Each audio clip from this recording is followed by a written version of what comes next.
join us to hear some word of God. If any one of you feel that this word is not required for you, you are free to disconnect. Still, you are in our prayers. Don't worry about it. So, what I felt this Monday while praying, that there is a prevailing coming upon the body of Christ. Now, see, the bride of Christ has learned to enjoy the fellowship with Christ. Bride of Christ has learned to enjoy. Sorry, Sanjay. Yeah. Can you hear me, Pastor? Yeah, very well. Yeah. मैं परमेश्वर को धन्यवाद देता हूँ और पिछले सोमवार को जब मैं प्रार्थना कर रहा था तो परमेश्वर ने कुछ बातें मुझे बताई और कहा कि कलीसिया पर कुछ बातें कलीसिया के साथ परमेश्वर कुछ बातें कर रहा है.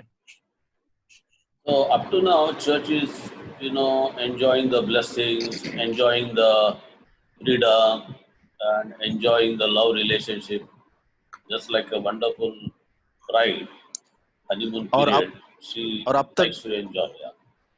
अब तक जो है कलीसिया जो है परमेश्वर की आशीष और उसका प्रेम और सारी अच्छाइयों को अनुभव कर रहा था, ऐसा हम देखते हैं. जैसे एक वधु होती है, एक कलीसिया होती है, एक वधु होती है नई नवेली, उस तरह से वो एंजॉय कर रहे हैं. Newly married wife usually first like to see all the blessings that husband has got. He's got a nice और जो car. नई नवेली दुल्हन होती है वो हमेशा शुरुआत में उसके आरंभ में जो है कि अच्छाई और अच्छी बातों को अनुभव करती है घर के अंदर. Now, not like you all have got a very wonderful wives who have learned to suffer with you from the day one. But I'm saying all marriages are not like your marriage. और मैं आपके पत्नियों के बारे में नहीं कह रहा हूँ कि क्योंकि आपकी पत्नियां पहले दिन से ही आपके साथ कुछ बातों को सीख रही है और कुछ मुसीबतों से जा रही है, लेकिन उन पत्नियों के लिए मैं बात करता हूँ जो शुरू में अच्छे दिनों को देखती है.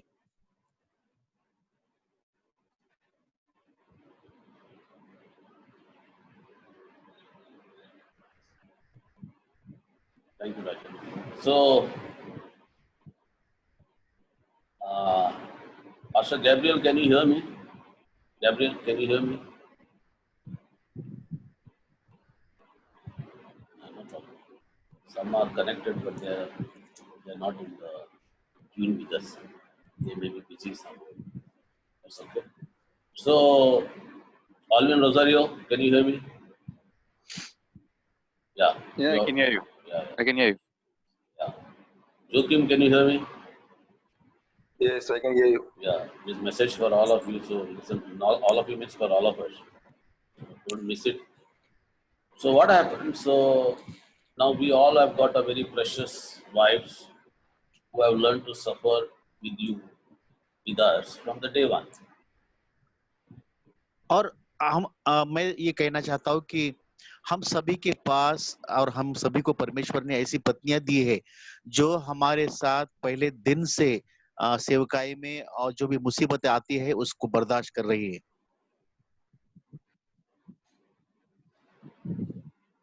Yeah. But all the time, all marriages are not like that. लेकिन हर समय हर विवाह ऐसे नहीं होते. Now, why the comparison of Christ and His church is given to us? Because, और हमको मसीह और उसकी कलीसिया के बारे में क्यों बताया गया है, उसका कंपैरिजन जो है हमारी शादियों के साथ क्यों किया गया है. Husband love your wife as Christ loved the church, and wives flow with your husband, be tenderly devoted to your husband, or be submitted to your husband as a church submit. Why that comparison is given to us by the Holy Spirit? और ये तुलना क्यों की गई है कि जैसा यीशु मसीह अपनी कलीसिया से प्रेम करता है वैसे ही पतियों ने अपने पत्नियों से प्रेम करे, और जिस तरह से पत्नी अपने पति की अधीनता में रहती है उसी तरह से कलीसिया भी यीशु की अधीनता में रहना चाहिए. ये तुलना जो है वो क्यों दी है बाइबल में? That means till today the church is not perfected, be Christ-like in her behavior, in her action, in her reaction. So also I don't think so you and your wife are perfected to the level where Christ loves the church, so we have learned to love our wives. और इसका कारण ये है कि कलीसिया अब तक उतनी मैच्योरिटी तक नहीं गई, जिस जिस मैच्योरिटी तक उसने जाना चाहिए। उसी तरह से हम पति पत्नी के बीच में भी वो अब तक मैच्योरिटी, या पत्नी के बीच में ऐसी उतनी मैच्योरिटी नहीं आई कि हम उस लेवल तक पहुंच सके जहां पर यीशु मसीह चाहता है कि हम पहुंचे। If we really have reached to maturity to love our wives as Christ loved the church, then I don't think so there should be any problem with your wife to flow with you as the church flows with Christ. Because your wife also is a son of God, your wife is also bride of Christ.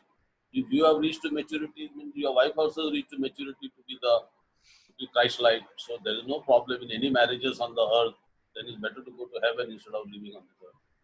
और हम देखते हैं कि शादियों में थोड़ी सी परेशानियां होती है, क्योंकि उतनी मैच्योरिटी तक हम पहुंचते नहीं जितनी मैच्योरिटी एक कलीसिया अपने मसीह के प्रति होना चाहिए। Now in Christ we are perfected in our position with Christ, but in a practical outworking we are in the process to become like Christ. और मसीह में हम उतना मैच्योरिटी तक गए हैं, लेकिन प्रैक्टिकल जीवन में जो है हम शायद वहां तक नहीं पहुंच पाए अब। But we are in the process, we are becoming like that. और हम उस प्रक्रिया में हैं, हम चल रहे हैं, हम उस प्रौढ़ता की तरफ बढ़ रहे हैं। So in that process, one thing that is happening, now the bride of Christ on this earth have learned to realize to be one with the sufferings of Christ. और इसलिए अब ऐसा हो रहा है कि जो इस भूमि पर, इस धरती पर जो कलीसिया है, वो यीशु मसीह के जो उसने जो दुख को सहन किया है उसके बराबर आने की कोशिश कर रहे हैं, या वो महसूस करने की कोशिश कर रहे हैं। All of you very powerful preachers, and Dr. Sean is with us, who are very matured in ministry और all over the world. और आप सभी लोग माहिर है वचन बोलने में। डॉक्टर शॉन है हमारे बीच में, जो सारी दुनिया भर घूमते हैं और परमेश्वर के वचन का प्रचार करते हैं। So all of you know that that we are in the maturity and we are in the process of becoming like Christ. और हम सब ये जानते हैं कि हम उस प्रौढ़ता के प्रति जा रहे हैं और यीशु मसीह के जैसा बनने की हम कोशिश कर रहे हैं। इस प्रोसेस में हम अब है। And church is now able to come to the place to partake of the sufferings of Christ. और अब कलीसिया उस दौर से जा रही है जब वो यीशु मसीह के दुख में पार्टिसिपेट हो सके, सहभागी हो सके। That means, see, you might have heard a very famous verse in the Bible. Jesus learned obedience through suffering. और हमने बाइबल में एक वचन को सुना होगा कि यीशु मसीह ने सारी बातें जो सीखी है वो अपने दुख के वजह से सीखी है। In other words, in his obedience, he suffered while he on this earth. और जब उसको सेवकाई करनी है तो उसने आज्ञाकारिता में इन बातों को बर्दाश्त किया है, सहन किया है। While Jesus was on this earth, he became obedient to the Father and he went through the sufferings for us और जब on यीशु the cross. मसीह इस धरती पर था तो अपने पिता की आज्ञाकारिता में था, और उस आज्ञाकारिता में उसने क्रूस पर जाकर सारी बातों को सहन किया, बर्दाश्त किया। But the word says he learned obedience through sufferings. और बाइबल कहती है, वचन कहता है कि दुख सहन करके उसने आज्ञाकारिता को निभाया। This week I came across Brian Simmons' comments on that verse. और इस वचन पर ब्रायन सिमंस ने जो कमेंट किए हैं, जो बताया है, वो मैं पढ़ रहा था। And he was saying that church now has learned to suffer, going through suffering, through which she is reaching her perfection. और उन्होंने ये कहा कि इन दिनों में कलीसिया जो है उस सफरिंग में से, उस हाल में से जा रहे हैं, और इसके द्वारा वो मैच्योरिटी या प्रौढ़ता की तरफ बढ़ रही है। And we know that when church suffers on this earth for Christ, Christ is included in our sufferings because he told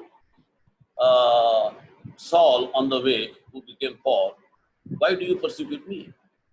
और जैसी कलीसिया यीशु मसीह के साथ इन सारी बातों से गुजर रही है, जैसे परमेश्वर यीशु मसीह ने पौलुस से कहा, जो शाऊल से कहा, जो पौलुस बाद में हुआ, दमस्कस की ओर जा रहा था, तब यीशु मसीह ने उसे कहा कि तुम मुझे क्यों परेशान कर रहा है।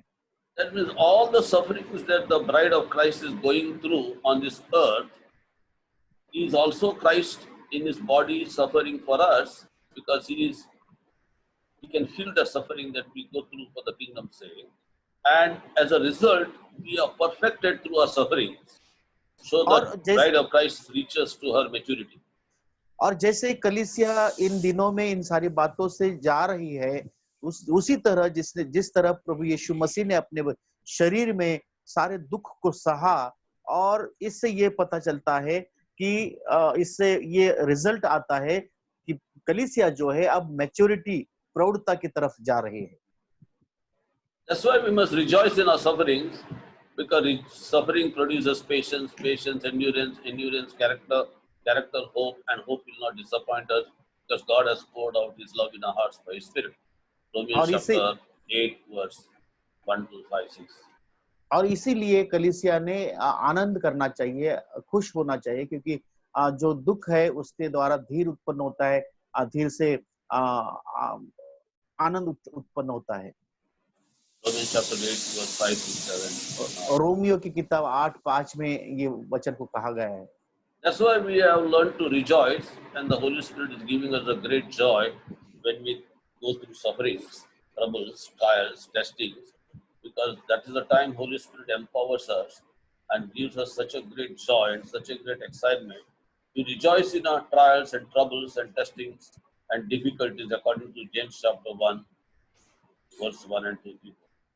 याकूब की किताब 1 अध्याय पहले 2 वचन में लिखा गया है कि इसलिए हमको इन दिनों में, इन सफरिंग्स में, इन हाल में आनंद करना चाहिए जैसे मसीह ने किया है, ताकि हम और भी प्रौढ़ता की तरफ चले जाए। But only through the testing of our faith, when we rejoice by the power of the Holy Spirit, patience is produced, and we have to wait. Our patience must complete its work, that we would lack nothing. We would be complete, mature, lack nothing. और पवित्र आत्मा के सामर्थ्य से इस तरह से हमको आनंद करना चाहिए, क्योंकि इन दुखों में से हम जैसे जा रहे हैं, हम और भी प्रौढ़ता की और मैच्योरिटी की ओर चले जा रहे हैं। So maturity is based on maturity in Christ. God accomplishes that maturity in us by enabling us to partake of the sufferings of Christ. And in the sufferings of Christ for His kingdom, we learn to rejoice. And while rejoicing, our testing of our faith produces patience. और जैसे हम इन बातों से जाते हैं, दुखों से जाते हैं, हम आनंद मनाना चाहिए, क्योंकि इस आनंद के द्वारा और इस आनंद के बाद जो परिणाम है वो है प्रौढ़ता या maturity. Pastor, can you translate small sentences? Yeah. Beloved servant of God, all those who are listening to me, listen carefully. जो परमेश्वर के दास लोग जो मुझे सुन रहे हैं, ध्यान से सुने। If you and I have not learned to rejoice in the time of our testing, trials, difficulties, sufferings for the kingdom, हमारे दुखों में, हमारे टेस्टिंग में, हमारे हम पर जो आती है बातें, उन पर उसमें से हम कभी-कभी आनंद करना अब तक शायद सीखा नहीं। that shows that somewhere we are lacking in walking in the power of the Holy Spirit. और इसका मतलब ये है कि पवित्र आत्मा के सामर्थ्य में चलने के लिए हम कहीं ना कहीं कम हो चुके हैं, कम पड़े हैं। We must examine our lives if we are really walking in the Spirit every moment, depending on Christ leading in us or not. और ये हमको देखना है कि हमें अपने आप को परीक्षण करना है कि क्या हम उस मैच्योरिटी तरफ जा रहे हैं, जैसे यीशु मसीह हमारे अंदर है और हमें वो सिखा रहा है, क्या हम उस मैच्योरिटी की तरफ गए हैं। Are we depending on the Christ who is in us in having fellowship with God? क्या हम मसीह पर निर्भर है जो हमारे अंदर है, ताकि जो हमारे साथ एक सहभागिता रखता है। When we fail in our fellowship with God,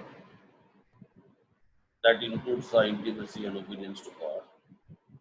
और जब हम परमेश्वर के संबंध में थोड़े से कमजोर हो जाते हैं, तब हम उन मैच्योरिटी की तरफ नहीं जाते We lack in the power of the Spirit that is within us.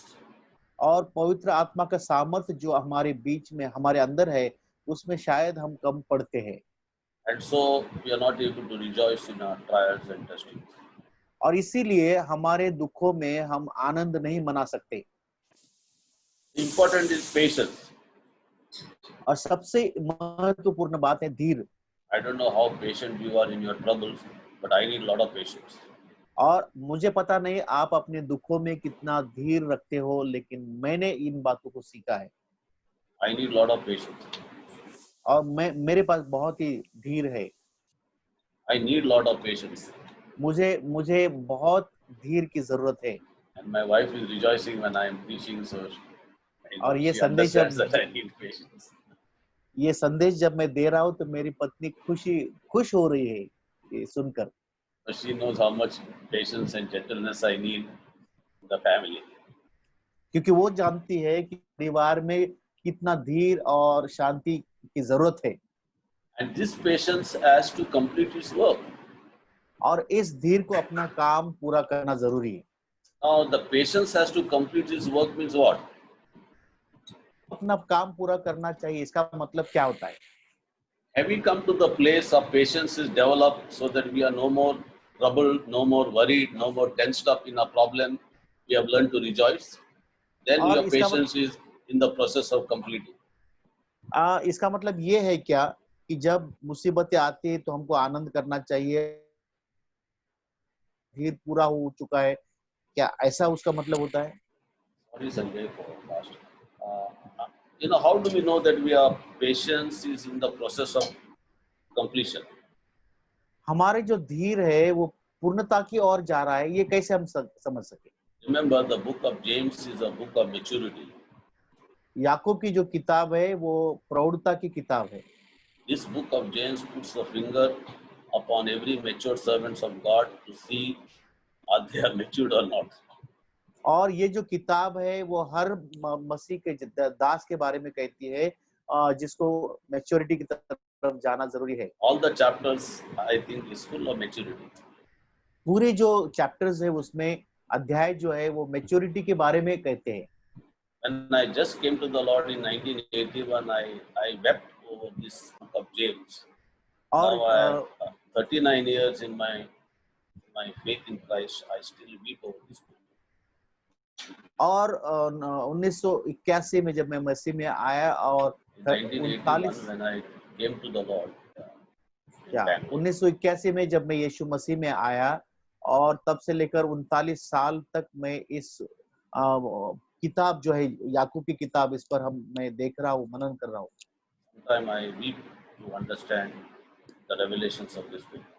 और इस किताब का प्रकाशन जो है, प्रकाशितपन जो है, वो समझने के लिए मैं काफी रोया जब मैंने इस किताबों को देखा। What is the sign of our patience? How do we know that we are getting matured and patience is completing its work? और क्या चिन्ह है ये बताते हैं कि हम मैच्योर हो चुके हैं या हम पेशेंस की ओर जा रहे हैं, धीर की ओर जा रहे हैं? We have stopped blaming others. वो ये है कि हम दूसरों पर दोष लगाना बंद करें। When we stop blaming others in our problems, it shows that we are getting mature. जब हम दूसरों को दोष लगाना बंद करते हैं, तब हमें पता चलता है कि हम प्रौढ़ता की तरफ जा रहे हैं। Because we are now not blaming others for our situations. हमारी परिस्थितियों के लिए हम दूसरों को दोष नहीं दे रहे। Number one, we are not condemning ourselves and blaming ourselves for our problems. पहली बात यह है कि हम अपने आप को भी दोष नहीं देते या समस्या के लिए हम अपने आप को भी दोष नहीं देते उस पर। Because if you learn to condemn ourselves and learn to all the time we will keep on saying I am wrong, you start crying, and Lord will never like you to do that because He has forgiven you and He has taken all your grief away. और जब हम ये भी कहते हैं कि मैं गलत हूँ, मैंने सारी बुराई की है, बुरी बातें मैंने की है, ये भी परमेश्वर नहीं चाहता कि तुम अपने आप को दोषी ठहराओ। Repent and learn to rejoice. Finish. पश्चाताप करो और उसके बाद सिर्फ आनंद करो। Don't keep on poking yourself. So get और delivered from your self-righteousness. बार बार अपने आप को दोषी मत ठहराओ और खुद की जो नीतिमत्ता है उसको दोष मत दो। Because Jesus doesn't want you to do that. He loves you. यीशु नहीं चाहता कि ये आप करें। You all who matured husbands, have you ever want to nag your wife for some mistakes she does, or you matured wives, do you want to nag your husband for something he does wrong? If you love your आप husband, you love your wife, you don't like to do that because you are mature enough to love and forgive. How much more might Jesus doing that to you, right? Sorry, Sanjay, for the long story. your voice is little breaking, Pastor. I'm not clearly. I don't know, some network problem. क्या हम mature जो पति है अपने पत्नियों को दोष देते हैं कुछ बातों में? Can you repeat Don't do that. You don't like to nag your husband or nag your wife for their mistakes. You're forgiven and forgotten. अपने पत्नी को या अपने पति को हमको दोष नहीं देना है, हमको उनको क्षमा करना है, ये इसमें हमारी मैच्योरिटी दिखती है। आप करते हैं ना? You're doing that, no? आप करते हैं क्या? We all do that because we are all mature. Yes. We don't nag our husbands and wives. हम अपने पति को पत्नी को दोष नहीं देते क्योंकि हम मैच्योर्ड है, हम प्राउड है। I am speaking by faith on our own lives. और हमारे जीवन में इन बातों को हम देखते हैं। I am speaking by faith about our own lives. मैं विश्वास से अपने खुद के जीवन के बारे में मैं बताता हूँ। विश्वास एक दूसरे के ऊपर घोषणा करना है। So how much Jesus is that he doesn't want us to be self-condemned. और यीशु मसीह भी यही चाहता है कि हम खुद को दोष न दे या पत्नी को दोष न दे। Now second is we are stopped blaming others for our problems. और दूसरी बात जो है, दूसरों को हम दोष देना बंद करें हमारी समस्या के लिए। A sign of maturity is that we have stopped blaming others for our situations. हमारी परिस्थितियों को के लिए हम दूसरों को दोष देते, ये हम नहीं करना चाहिए। बंद किया है। तीसरी बात, This is very difficult. ये थोड़ा मुश्किल है। We have stopped blaming the devil for the problems that we are going through. और Understand what I'm saying? क्या हम शैतान को दोष देना बंद करते हैं हमारी समस्या के लिए? Because for a long time we have a tendency to blame the devil for every problems that are facing. That shows that we are not yet gone into maturity, not yet learned to be mature. क्योंकि ये हमारा स्वभाव बन चुका है कि हमारे जीवन में जो भी मुसीबत आती है, जो भी प्रॉब्लम्स आते हैं, हमेशा हम शैतान को दोष देते हैं और इसका मतलब ये होता है कि हम अब तक मैच्योर नहीं हैं। That doesn't mean that we don't have a discernment that enemy is behind, but we are not blaming the devil, we are thanking the Lord.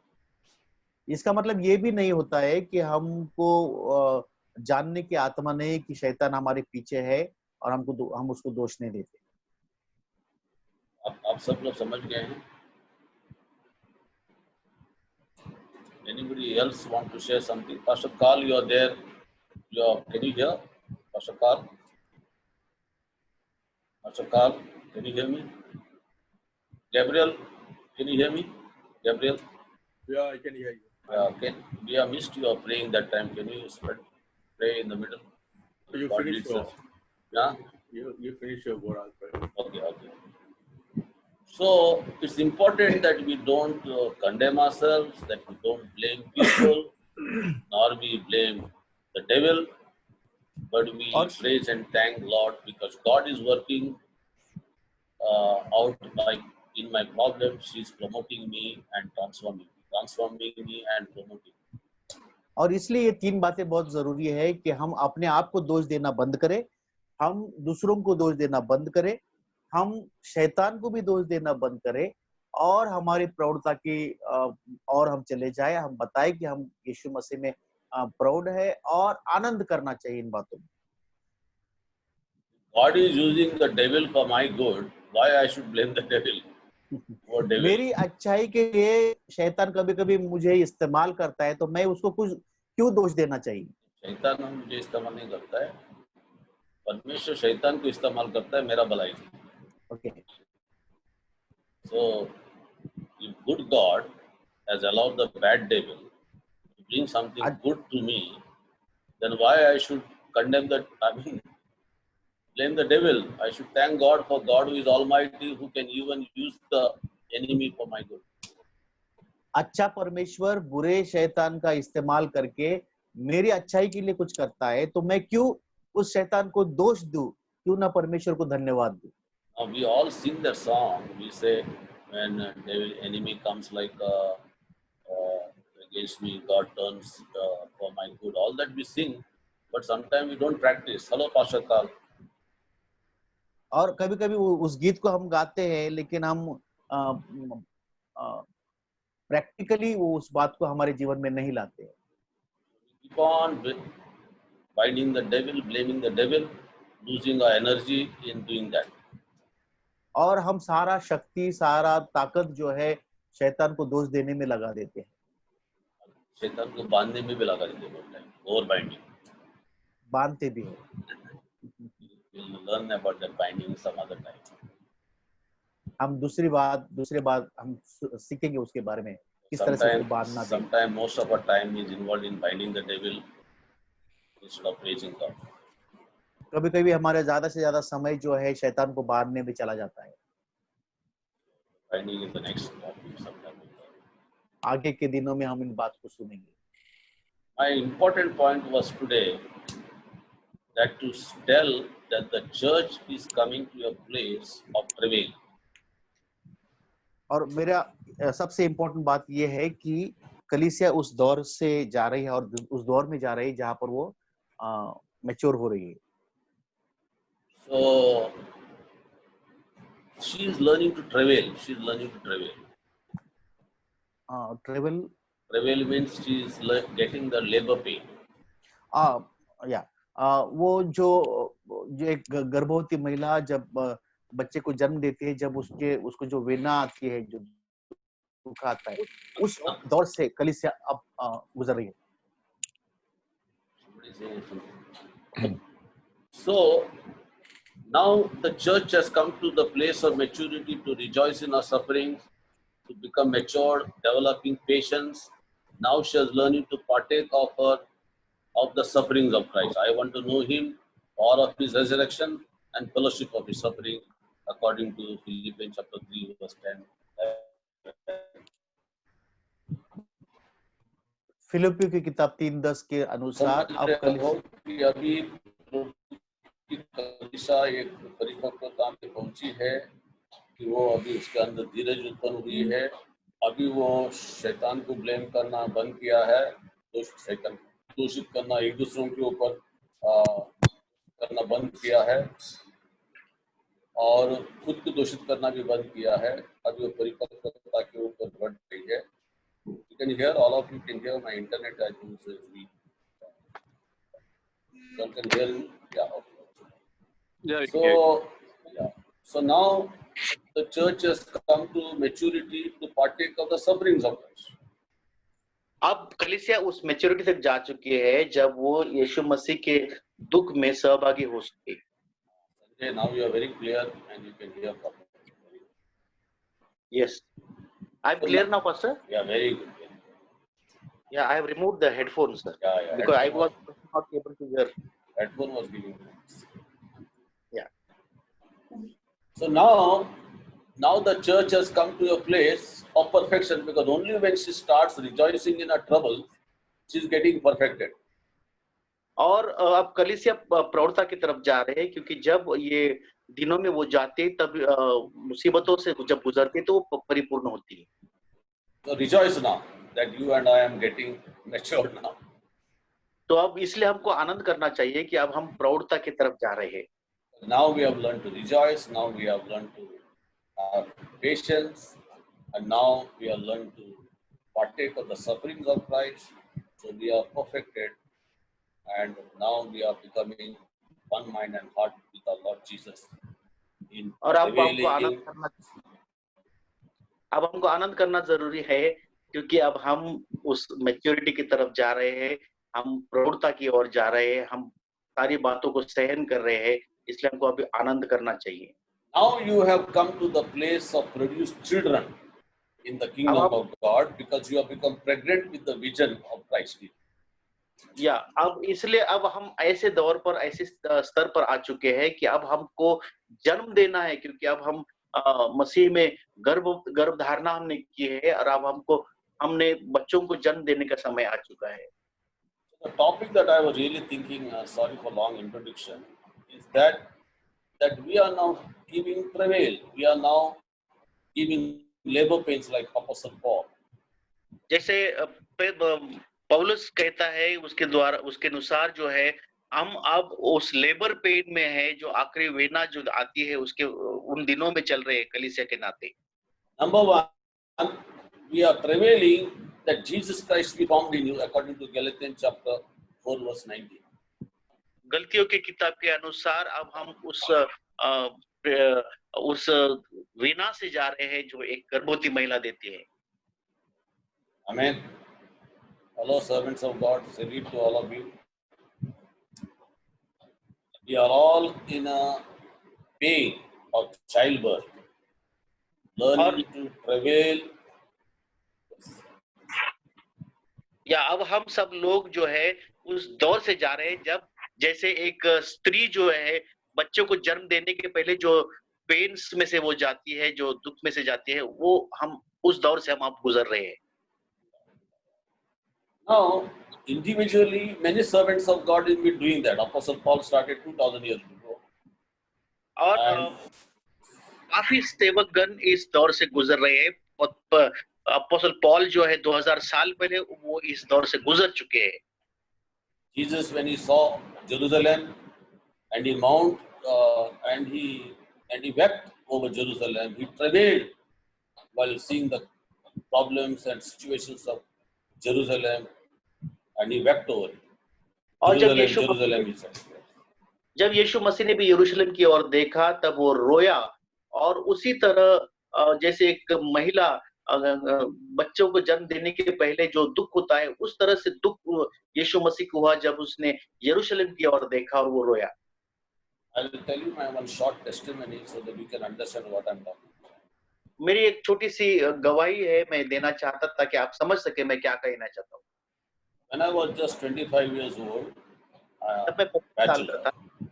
Bachelor था, शादी नहीं हुई थी। I was staying with my sister's flat in IC colony. IC colony में मैं अपने बहन के साथ उसके फ्लैट में रहता था।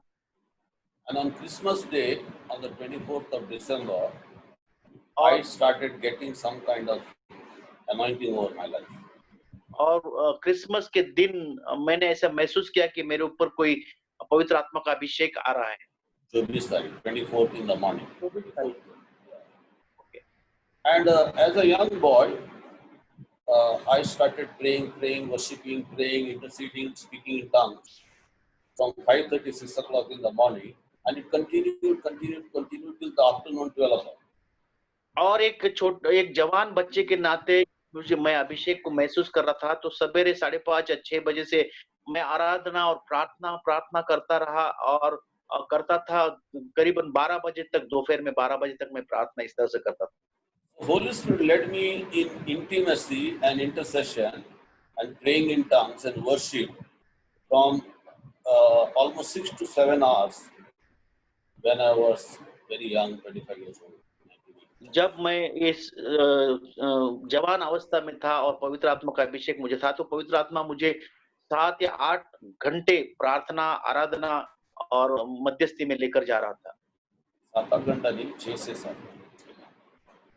And in that climax at around 12 o'clock, Holy Spirit led me in a climax. और उस समय बराबर करीबन 12 बजे के समय जो है आखिरी में परमेश्वर मुझे और एक ऊंचाई की स्तर पर लेकर जाता था। Climax, he took me to climax. He took me to that height. ऊंचाई पर लेके गया। उस ऊंचाई पर लेकर जा रहा था। स्तर And पर। then suddenly, God showed me what is happening on this earth. और अचानक परमेश्वर ने मुझे बताया कि इस धरती पर क्या हो रहा है। That night, on Christmas night, 24th night. उस 24 दिसंबर की रात में परमेश्वर ने मुझे बताया कि क्या होने वाला है इस धरती पर। And I saw in a split of seconds or few seconds, I saw people dancing, I saw people drinking, I saw fornication, I saw immorality, and suddenly I heard the voice from heaven. और उस दर्शन में मैंने ये देखा कि कुछ लोग संगीत बजा रहे हैं, कुछ गा रहे हैं और शराब पी रहे हैं और कुछ बुरे बातें कर रहे हैं और अचानक से स्वर्ग से एक बड़ी आवाज आती है। मैंने देखा लोग नाच रहे हैं, डांस कर रहे हैं, पी रहे हैं, व्यभिचार कर रहे हैं, परमेश्वर का नाम लेकर, क्रिसमस का नाम। Okay. So I heard a voice from heaven. और मैंने आसमान से एक आवाज को सुना। Today, people take my holy name and sin against me. और परमेश्वर ने कहा कि मेरे पवित्र नाम को लेकर मेरे विरुद्ध में लोग पाप कर रहे हैं।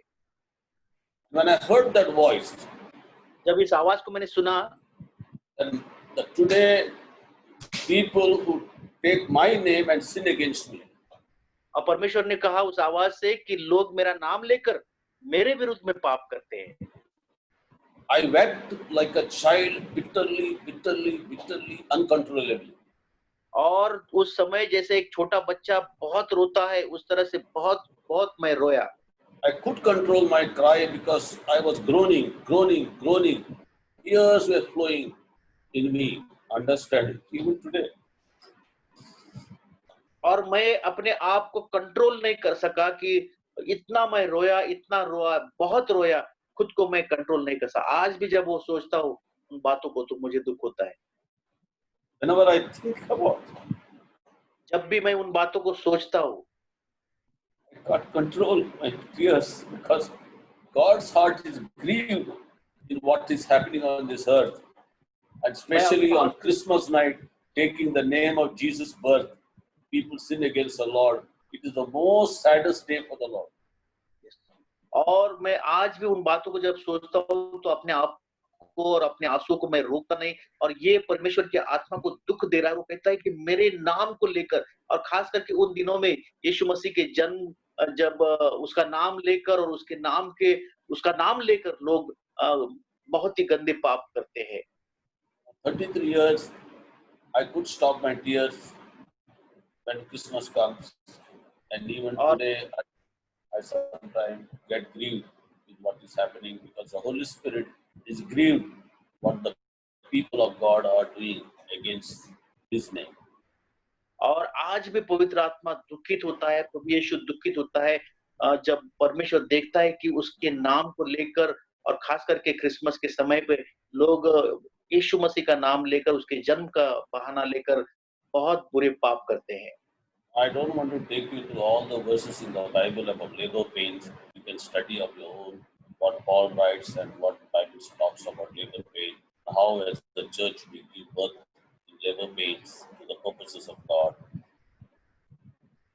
मैं उन सारे वचनों को मैं आपको आप नहीं दूंगा क्योंकि बहुत सारे वचन है, आप खुद पढ़ाई कर सकते हैं उन वचनों के बारे में जो वचन दिए है बाइबल में।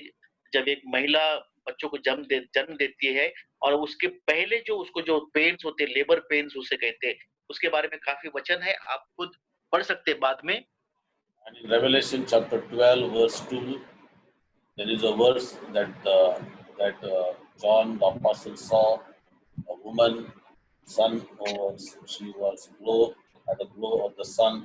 She had a moon under her feet, or she had a crown of 12 stars, and most of the theologians agree that it is symbolic of a church. और प्रकाशित वाक्य 12 अध्याय दूसरे वचन में यूहन्ना जो है एक स्त्री के बारे में बताता है जो जिसके सर पर सूरज है, पैरों की तरफ चांद है और एक मुकुट है जो 12 तारों का है। और ये काफी लोग जो है अभ्यासक जो है, अभ्यास करने वाले जो है, पढ़ाई करने वाले, वो कहते हैं कि ये कलीसिया का दर्शन है। Many years before I read the book of Watchman Nee, he has written on a glorious church. So he had a wonderful explanation about this picture of Revelation chapter 12 verse 2. और प्रकाशित वाक्य 12:2 के जो बारे में कहा है, एक किताब में मैंने पढ़ा उसके बारे में, और बहुत ही अच्छे तरीके से वहाँ पर एक्सप्लेनेशन दिया है कि किस तरह से ये कलीसिया है जो महिमा से भरी हुई कलीसिया है। What is the meaning of the sun? What is the meaning of the moon? What is the meaning of the star and all that? But today we can only understand so much that it could be an interpretation that the church in these last days is giving birth to a corporate son on this earth. और बहुत ही अच्छा उस किताब में दिया है। वो सूरज का मतलब क्या है जो उसके सर के पीछे है, वो चांद क्या है जो उसके पैरों के तले है, और वो जो 12 तारीख क्या है, बहुत ही अच्छी तरह से बताया गया है। लेकिन आज हम यही सोचते हैं और ये समझते हैं, उसका अर्थ ये समझते हैं कि आज जो कलीसिया है वो इस तरह से गर्भधारणा की है और अब उस तकलीफ से जा रही है ताकि जल्द से जल्दी बच्चे को वो जन्म दे। She is under a travailing pain, labor pain, bringing forth the man child who will rule the earth with the scepter of iron. और वो कलीसिया उस दौर से जा रही है जब वो अभी गर्भवती है और उस पेन्स में है, लेबर पेन्स में है, और जल्दी से एक पुरुष बच्चे को जन्म देगी जो बड़ा होकर लोहे के दंड से राज्य करेगा सारी दुनिया पर। And that corporate son, meaning could be you and me, are manifested sons of God, who are rising up with Christ-like heart and attitude, reigning and ruling with Christ on this earth. और वो पुत्र जिसको वो कलीसिया जन्म दे रहे हैं, शायद वो आप और मैं हो सकते हैं, वो पुत्र परमेश्वर के जो राज्य करे और जो आगे बढ़कर शैतान के राज्य को दूर करे। Now, in your own personal study, you can continue this topic. Go to the word struggle, go to the word striving in the Bible, struggle in the Bible, labor pain in the Bible, prevailing in the Bible, because we all are servants of God. Bring all the verses together and make a wonderful message and share with us also. We want to listen from you. But for today, we will complete this topic. और आप परमेश्वर के दास हो, आप प्रचारक हो, आप इस वचन को, इन शब्दों को निकालो बाइबल में से। लेबर पेन, परसिक्यूशन, और ये सारे जो शब्द पास्टर ने कहे, उनको निकाल कर इकट्ठा कर उसका एक अच्छा सा संदेश बनाओ। आप कलीसिया में पढ़ाओ, हमें भी बताओ, और परमेश्वर क्या आपको प्रकाशन देता है इस बारे में। Pastor Carl, do you like to say anything? Pray with us now. Are you free, Pastor Carl? Hello, Pastor Carl. Can you hear me, Pastor Carl? Hello, Pastor Carl. Can you hear me? Okay. Gabriel, are you ready to pray with us and Alvin? Anybody who are not prayed can pray, and then Pastor Raj